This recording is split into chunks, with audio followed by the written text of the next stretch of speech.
ဒါကတော့အမေရိကမှာအပင်နေစိုက်တယ်ဆိုလို့ရှိရင်ပေါ့နော်ဒီလိုမျိုးဒါ recycling center လို့ခေါ်တယ်ပေါ့နော်ဒါ recycling center သူတို့ကတစ်ပင်နေအကုန်လုံးတစ်ပင်နေဂိုင်းတွေအကုန်လုံးလည်းအဲ့လိုမျိုးသူတို့က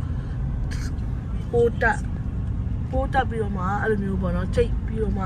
ပြန်ရောင်းတာဒီမှာဆိုလို့ရှိရင်လွှင့်နေပေါ့နော်ဒီတော့ကွန်ပျူတာလွှင့်နေနေရကွန်ပျူတာပေါ်လွှင့်ကြပါတယ်ဒါတွေကကျတော့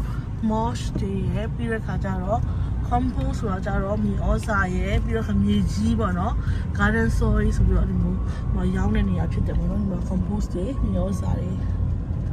ရောင်းတယ်အမေရိကမှာအဲ့လိုမျိုးပေါ့နော်ဒီမှာကြည့်သူတို့ကမျိုးအိမ်တွေကနေပြီးတော့တပင်းတွေပါတွေဆွနေတဲ့ဟာတွေအကုန်လုံးကိုသူတို့ဒီမှာပိုးတက်ပြီးတော့ကျိတ်တယ်ပေါင်းတင်တယ်ထင်တယ်ပေါ့နော်ပေါင်းတင်တယ်ပြီးတော့ဗတိကိုင်းနေတာအဲ့မှာသူတို့ယူတယ်ပေါ့နော်ဒီဟိုင်းနဲ့ရောင်းတာပေါ့နော် the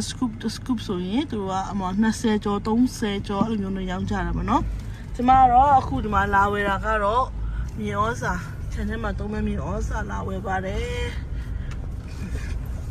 哎呦မြေဩဇာလေးအမရှေ့မှာတယောက်မြေဩဇာမှာအဲ့လိုမျိုးသူတို့လာဝယ်တာသူကတော့ဟို mouse တွေလာဝယ်ဒီမှာသူတို့အဲ့လိုမျိုးမြေကြီးတွေအကုန်လုံးသူတို့ပြင်ဆင်ပြီးတော့မှလုပ်တာပါနော်သားတည်ရနေကြဝယ်တယ်ပေါ့နော်ဒီမျိုးမျိုးစားတွေဒီမှာလူလာကားပေါ်မှာထည့်ဖို့အတွက်ပြင်ဆင်လိုက်အောင်မယ်ဒီမှာ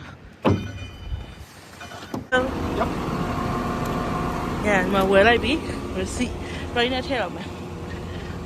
ဒီကအကြီးကြီးနဲ့ wow big one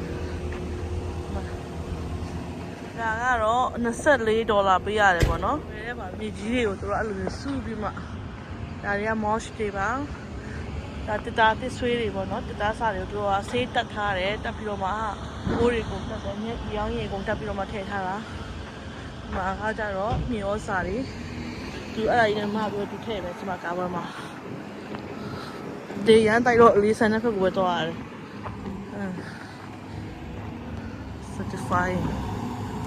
ဆိုတော့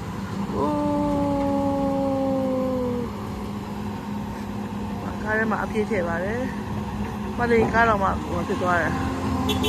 Thank you. ကျေးဇူးပဲလေဒီမှာအဲ့လိုမျိုးနဲ့ဝယ်တာပါမြေကြီးကိုသူတို့ကအဲ့လိုမျိုး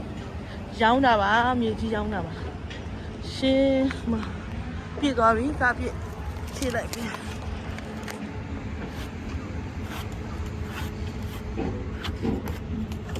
ရောစားဒီတော့ဒါပါပဲတော့ထွက်ပါပြီโอเคအဲ့ဒီမှာဒီကျမတို့သွားမယ့်နေရာဟိုဘက်မှာပေါ့နော်ဟိုဘက်မှာကျတော့သူတစ်ကိုင်းနေလာလွတ်ပစ်တာပေါ့နော်အဲ့ဒီတစ်ကိုင်းနေကိုလာလွတ်ပစ်တယ်လွတ်ပစ်တဲ့တစ်ကိုင်းနေကိုသူတို့ကပြန်ပြီး mouse ပြန်လုပ်တာပေါ့နော်အဲ့မှာအဲ့ဒီလွတ်ပစ်တာ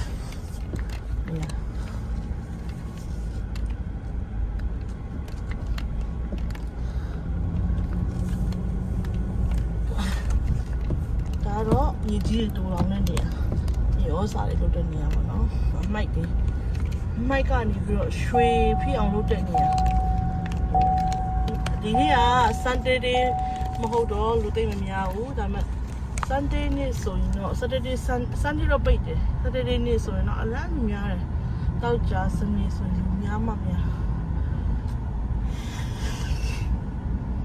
တောက်ကြစနေဆိုရင်များတယ်